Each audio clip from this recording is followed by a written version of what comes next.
The first time my car broke down, I thought it was just bad luck. I was on my way home from work, the sun dipping low, traffic crawling, when suddenly the engine sputtered, coughed, and died right there at a red light. Horns blared behind me as I scrambled to restart it, but nothing worked. With my heart pounding, I coasted to the side of the road, smoke curling from under the hood. That was the day I met Rick, the mechanic who would turn out to be my biggest mistake and, later, my sweetest victory. Rick ran a small garage a few blocks from where I broke down. His tow truck just happened to be nearby, almost like fate, and he offered to tow me for a discounted rate. At first, I was grateful. He seemed friendly, a little too smooth maybe, but when you are stranded on the side of the road with traffic screaming around you, you cling to anyone offering help. He towed the car to his garage, a grimy little place with peeling paint and a neon sign that flickered on and off like a warning light I should have noticed. Inside, the air smelled of oil, rubber, and something sharper, desperation, maybe. Rick smiled through yellowed teeth, slapped my shoulder, and said, "We'll get you fixed up in no time. You're in good hands." But I wasn't. 2 days later, he called with the diagnosis.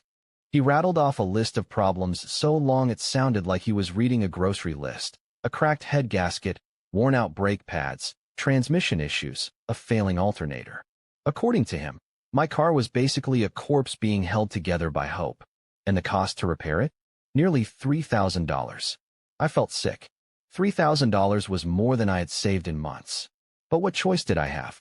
He made it sound urgent, dangerous even. "You don't want to be driving around like this," he warned, shaking his head gravely. "It's a miracle you even made it here." So I agreed. I signed the papers, swiped my card, and walked away with my stomach in knots. When I picked the car up, it looked fine. It ran smoother, or at least I thought it did. But something gnawed at me. I couldn't shake the feeling I had just been taken for a ride, and not the kind with wheels. That suspicion turned into certainty a week later, when the car broke down again. Same issue. Same smoke curling from under the hood. This time, instead of calling Rick, I had it towed to a different garage across town, one recommended by a coworker. Within an hour, the mechanic there looked at me with pity and told me the truth. None of the parts Rick claimed to replace had been touched. The so-called repairs were either shoddy or outright lies. I stared at the report, my hands trembling. Thousands of dollars gone. My savings drained. And for what? For nothing. I confronted Rick, of course. I stormed back into his garage, report in hand, demanding answers. But he just smirked, leaned back against the counter, and shrugged. "You don't know what you're talking about. Different mechanics say different things. Cars are complicated. Maybe you should leave the details to the professionals." His voice was oily, mocking. He had done this before. He had scammed plenty of people, I realized, and he would keep doing it because most people didn't fight back. They grumbled, they cursed, but then they paid up and left. I left that garage humiliated, broke, and burning with rage. Imagine standing there, knowing you've been lied to, knowing someone stole from you in broad daylight, and realizing there's nothing you can do, at least not yet. That's when something inside me shifted. Rick thought he had won. He thought I was just another gullible customer, too weak to fight back. But he had underestimated me, because as I stood there, staring at the flickering neon sign above his garage, a thought struck me so sharp it almost made me smile through the anger. What if I didn't just expose him? What if I took everything from him the way he had taken from me? That was the moment revenge stopped being a dream. It became a plan. Once the decision rooted itself in my mind, I could not shake it. Rick thought I would just disappear like every other victim.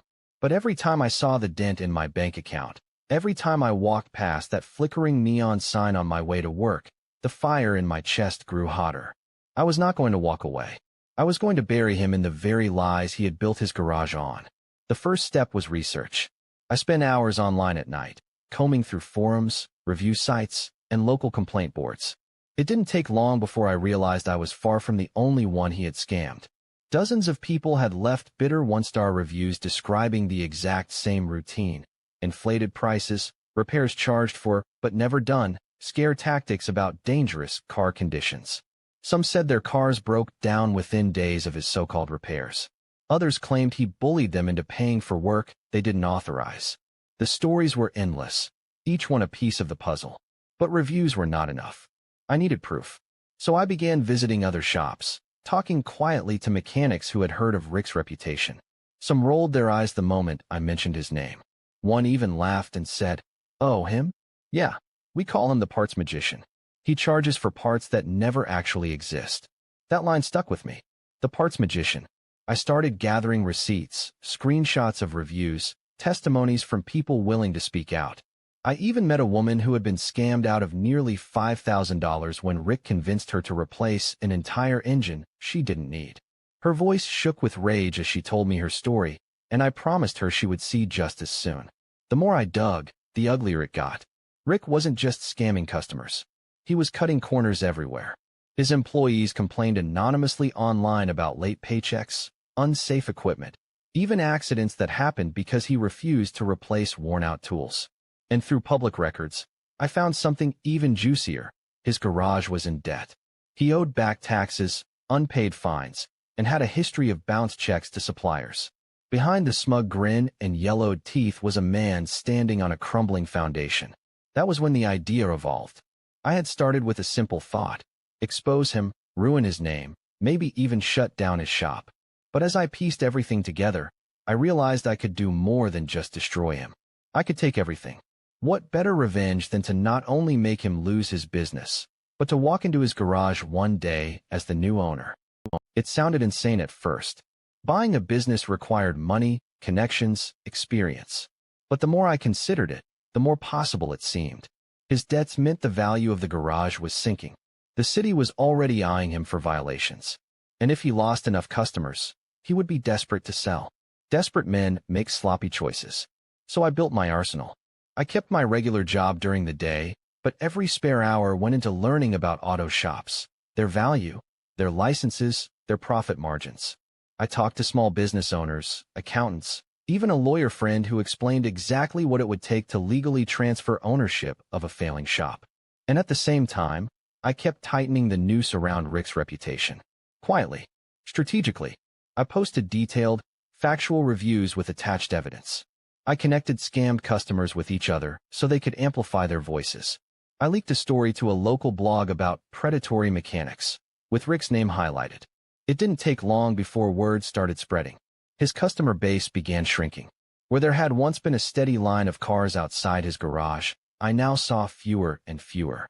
He still smirked when he passed me in the street, but I noticed the bags under his eyes, the way he smoked more often, the way his voice grew harsher with his workers.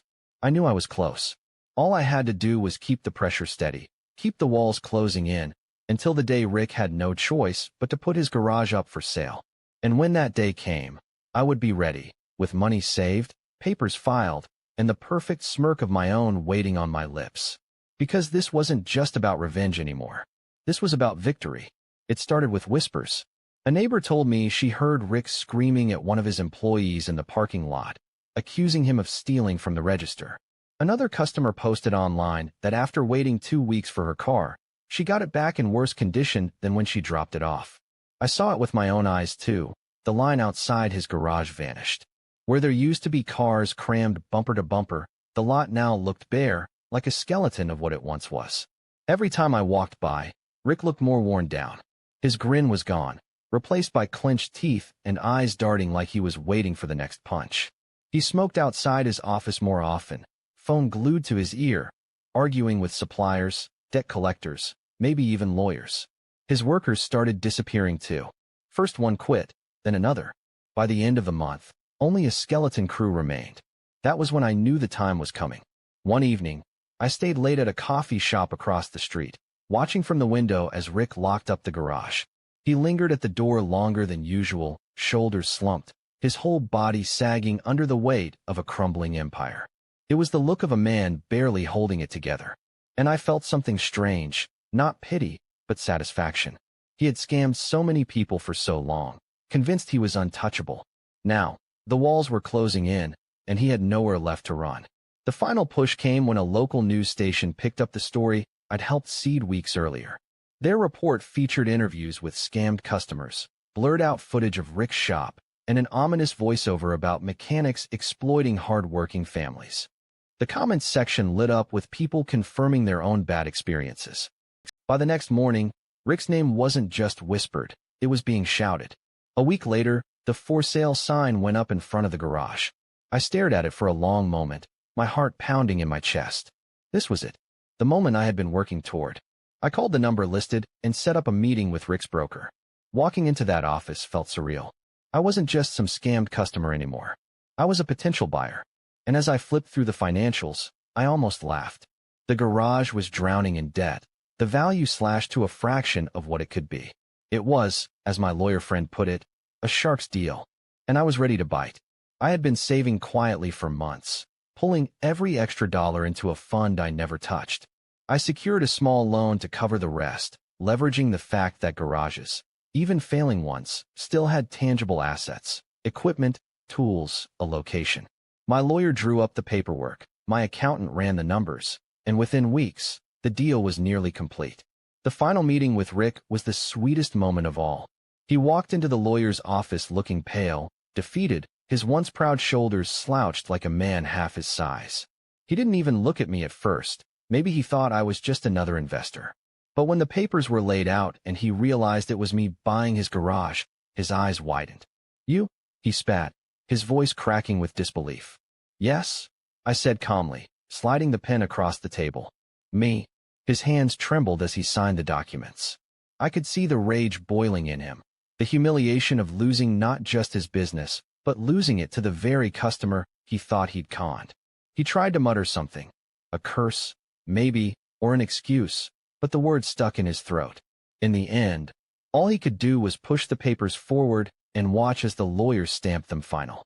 When the keys were handed to me, I held them in my palm for a long second, the weight of metal heavier than gold. Those keys weren't just access to a building. They were proof that justice had a way of circling back. Proof that the scammer who once laughed in my face had been forced to hand me the very thing he thought made him powerful. That night, I stood outside the garage under the flickering neon sign. But this time, I wasn't angry. I wasn't broken. I was victorious. Rick had scammed me once, but I had taken everything from him. And the best part? I was just getting started. The first morning I unlocked the garage as its new owner, the air felt different. The smell of oil and rubber was still there, but the stench of Rick's arrogance was gone. The space looked smaller without his presence, stripped of the swagger he carried like armor. I walked through the bay slowly, running my hand over the tools, the lifts, the grease-stained counters. Every corner whispered a story of scams, lies, and shortcuts. But now it was mine, and I would rewrite every single one of those stories. The place needed work. Equipment was rusting, paperwork was a mess, and the reputation? Poisoned. Most people in town would rather push their cars for miles than set foot in this garage again. But I wasn't afraid. Because where Rick had built his empire on lies, I planned to build mine on something stronger, truth. I hired new staff, mechanics with actual skill, men and women who had been burned by bosses like Rick and wanted to prove their worth. I invested in repairs, cleaned up the office, repainted the walls, and replaced the flickering neon with a fresh sign, Reliable Auto Care. The name was simple, but it carried the one thing Rick never gave his customers, trust. At first, business was slow. People passed by, skeptical. Some recognized me from the local news interviews about Rick's scams and looked surprised I'd taken over his mess. But slowly, word began to spread. A neighbor brought his car in and left impressed. A delivery driver came for an oil change and told everyone on his route. Within a month, the lot wasn't empty anymore. Cars lined up again, not because of lies, but because people finally had a place they could depend on. Meanwhile, Rick's reputation didn't just sink, it collapsed. The news story gained traction. His name became shorthand for dishonesty. Don't pull a Rick, people joked when someone exaggerated. He tried to open a smaller shop in the next town over, but by then, his face was already too well known. Former customers tracked him down online, leaving warnings on every page, every post. He couldn't escape it. The man who once smirked at my desperation now couldn't find a customer willing to shake his hand. Sometimes I saw him around. At the grocery store, hunched over, avoiding eye contact. Once, he passed by the garage and froze when he saw the new sign. His jaw tightened, his fists clenched, but he kept walking. He never came inside. Maybe he couldn't stand the sight of what his greed had handed me. And as for me, I thrived. The garage grew, the debts were cleared, and profits climbed higher than I had ever imagined. What had started as revenge became success. People thanked me for saving the space, for giving them a trustworthy place in a town where trust had been lost. My name, once tied to being scammed, was now tied to victory. But the sweetest justice wasn't the money. It wasn't even owning his garage. It was knowing that every time Rick woke up, he carried the memory of signing those papers, the image of me holding the keys. He had stolen from me once, thinking it was the end of the story. Instead, it was the beginning of his downfall. He scammed me, yes. But in the end, I bought his garage. And every car that rolls into my lot, every customer who leaves smiling, is a reminder that sometimes the best revenge isn't loud. It's quiet. It's steady. It's the sound of success where your enemy once stood in triumph. So tell me, if someone scammed you, would you walk away in silence? Or would you rise so high they were forced to hand you the keys to their own empire?